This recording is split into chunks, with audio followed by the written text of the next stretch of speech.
10th catch of the ball game. He has had an unbelievable day. I'm Dave Lamont. Terry Bowden with us. We're upstairs. Trenny Kusnarek is downstairs.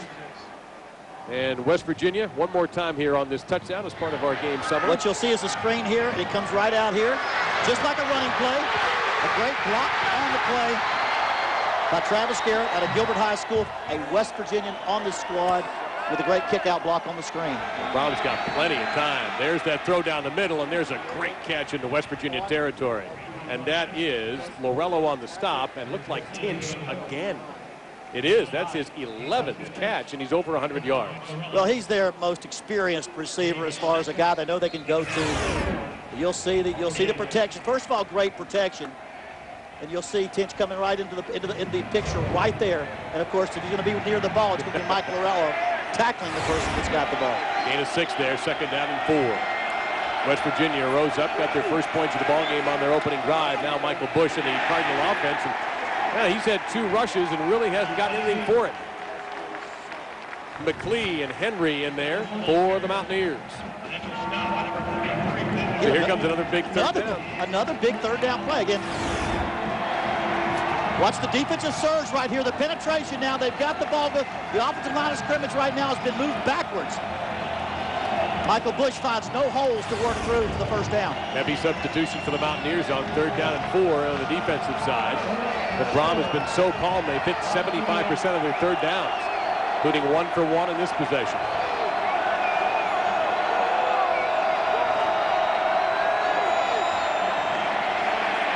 The middle, trying to get there. Brom trying to get to the first down. He's not fast.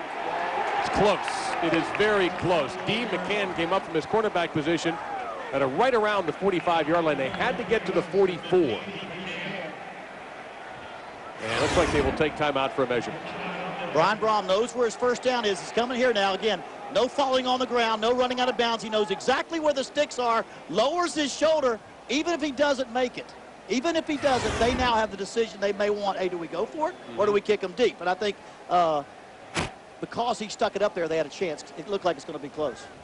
Todd Flannery, their punter, has put 3 inside the 20-yard line this season. I don't believe he made it. He didn't. All right, interesting call here. The conservative way of doing it for Bobby Petrino, go ahead and punt. You're up by 10 points. The go-for-it way says, I've got Michael Bush and you don't. And I don't see a punter. Interesting call now. Let's see. First the thing you think of is he going to try to pull the defense offside? Right. Does he take one shot at that, then call a timeout and make your decision whether to go for a punt? So let's see if the first time it's more try to pull him off. You would think every coach on the West Virginia sideline is yelling, watch the snap count, watch the snap count. Don't want to pull you off sides. So Louisville, play clock has not even started yet, so they've got time.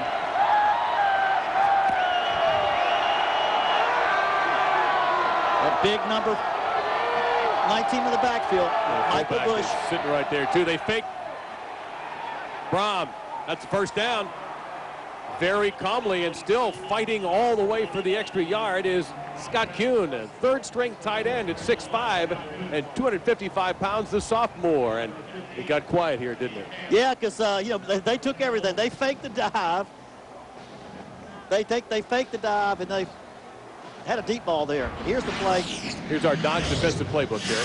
Dodge, here's the play that forces the 4th down. Here is the defense sets back, has everybody covered. Good solid rush on Brian now as he sees everybody coming in. Brian knows exactly where the first down is, and he heads up for the chains. Now he sticks his shoulder right down there. There was no going down the ground. He's the reason they had a chance to get that first down. Now he'll fire the out pattern, misses man, incomplete. Trying to get it that time. The number 86, Montrell Jones. Mentioned earlier that he played for the Volunteers, played for Phil Fulmer. Rich Rodriguez now, something got on him, and he is really working his guys. Trying to fire those kids up. He's trying to get them fired up right now, see what kind of they got inside of them. That's what he knows. He knows if he can stop them this game, he's got a ball game. He had momentum, and now he needs to stop them. They've made 3rd downs and a 4th down. There's Pat Liebig in today, starting in place of the injured Ernest Hunter. 2nd and 10.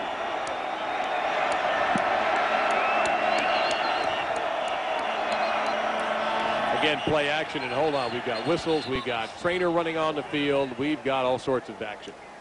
They call timeout there before the play. Yeah.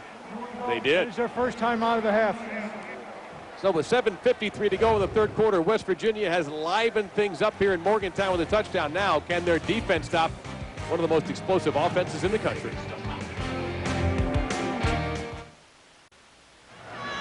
All of Mountaineer Field in the shadows now. Louisville leads West Virginia 17-7. An important Big East battle. West Virginia came into today 2-0 in the conference. Louisville 0-1. Trying to win one on the road in the conference after an embarrassing loss to South Florida 2 weeks ago. They may have recovered from it. If you're the Mountaineers, you've got to do it here. You've got to do it right here. Brom, there's that middle again. Broken up by a dive. That's what you got to do. Well, Henry Douglas had it until a dive met him. 3rd down and 10 coming up. We talked about him as a hitter. Jamil Adai, he can hit you. Watch from behind the quarterback. He sees the open receiver over the middle. He's open. Brian Brom throws the perfect pass. It's in the hands. But number 4, Jamal Adai, best hitter on this football team, makes the contact. Is that the play that excites this defense? Because now, this is where there's got to be a stop. 3rd down, 10, 8 of 13, the Cardinals on 3rd down. Brom trying to direct traffic with his lineman. Should have a false start penalty. Yep, left tackle move. Absolutely, absolutely. It'll be 3rd and 15.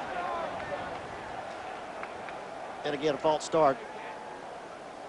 Now the short middle is not as dangerous. You know, you got 15. You give up about 7 or 8 in the middle. Just don't give up 15. In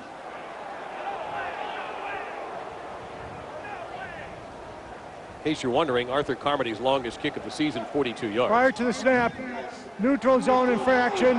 Number 43 on the defense. 5-yard penalty. Remains 3rd down. I was amazed. I have not seen. Well,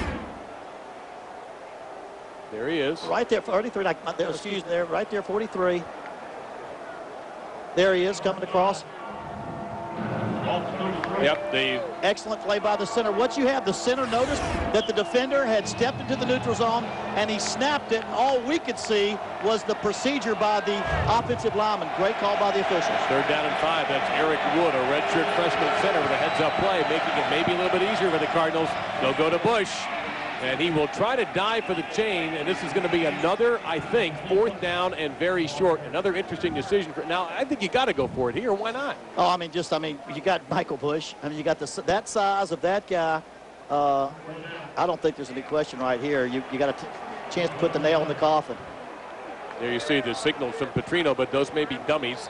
There's usually about 2 or 3 guys who handle signaling on the sidelines. And again, first thing you think is try to pull them off.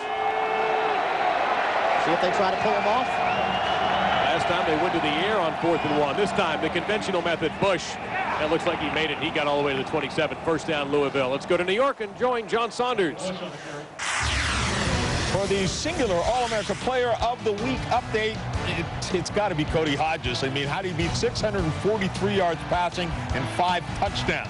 Text the word VOTE to 87654 now on your singular phone for your ballot and a chance to win a trip to the national championship as Texas Tech remains unbeaten.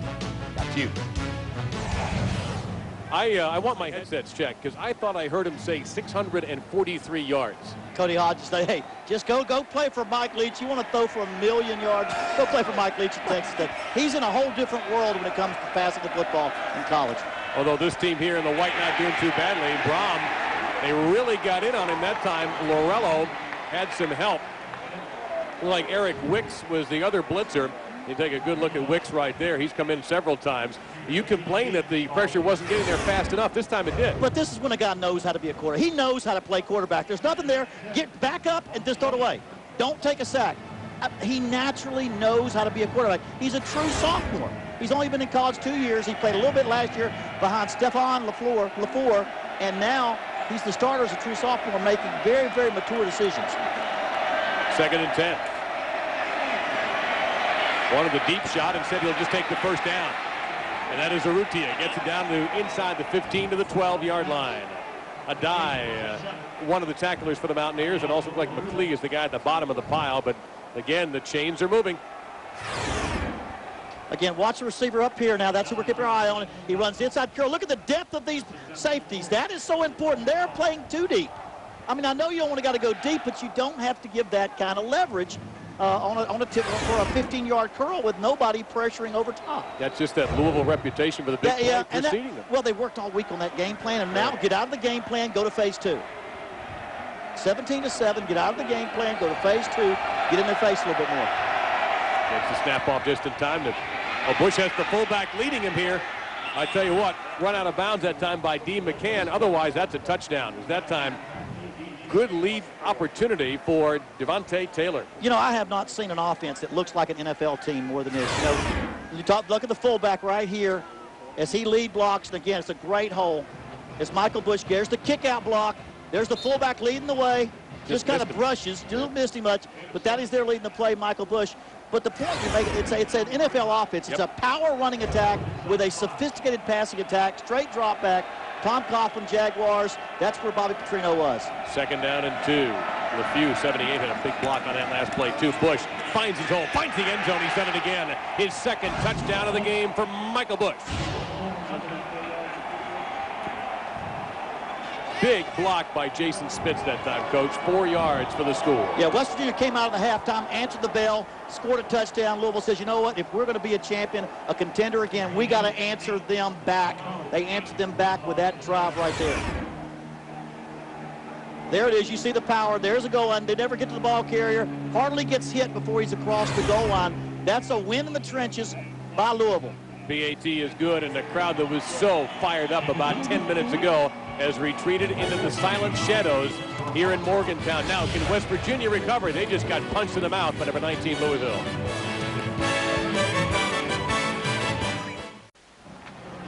We're up there. Wave to the folks at home there, Terry, as you take a good look at Milan Puskar Stadium, I should say, and Mountaineer Field in Morgantown, West Virginia. An absolutely beautiful day, particularly if you're a fan of the Louisville Cardinals. They lead this game 24-7 over. There's one of the reasons why. Michael Bush.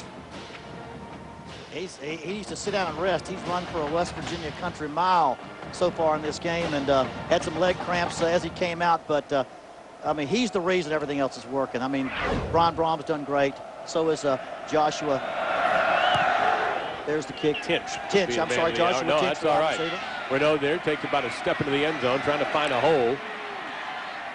Looked like for a second he had an opportunity, then he just gets gang tackled at the 25-yard line. Among the hits made there, Nate Harris, one of the tackles. ABC Sports presentation of college football brought to you by Dodge. You can take life as it comes, or you can grab life by the horns.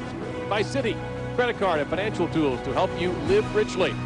By Subway, experience the new great taste of a fresh toasted chicken Parmesan sub today. Subway, eat fresh.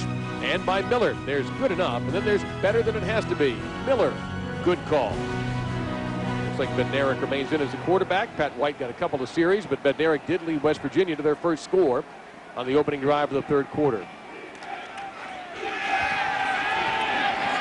Tough play here for Bednarik, and from the backside, Elvis. Got him, Elvis Dumerville, who's been a fairly quiet day. Was also assisted by Nate Harris. Looks like Preston Smith was around there too, and Bednarik, who's had some injuries in some of these games for the Mountaineers, gets up a little slowly. Well, yeah, your first down, they're trying to get some big plays on first down. They had a 2-receiver route, fake the play, run the fullback in the flat, run the curl by the wide receiver. Both players covered perfectly. No gain. No gain on first down. That's been a problem, except for the good drive. That's right, except for the good drive. Now there's the outside slip screen. And they read it fairly well. That time, Nate Harris, one of the tacklers. Also, number 97, Brandon Johnson, all over Vaughn Rivers, number 19. Excuse me, that was actually Steve Slayton. I'm sorry, Vaughn Rivers. That is Harris, number 10, for Louisville. Great defensive play there also. Avoided the block on the slip screen and stopped it for a short gain. 3rd down and 7. West Virginia, 3 of 8 third downs today.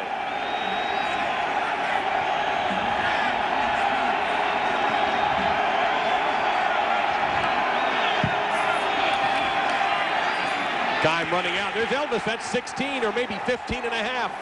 He'll probably share that one. Well, I knew if you eventually got back and tried to pass it too much, you're going to get sacked. I know Elvis is going to be in this one. Oh, yeah. Okoye and Stanley also. You don't divide sacks in thirds, but that's definitely going to be one for Dewey.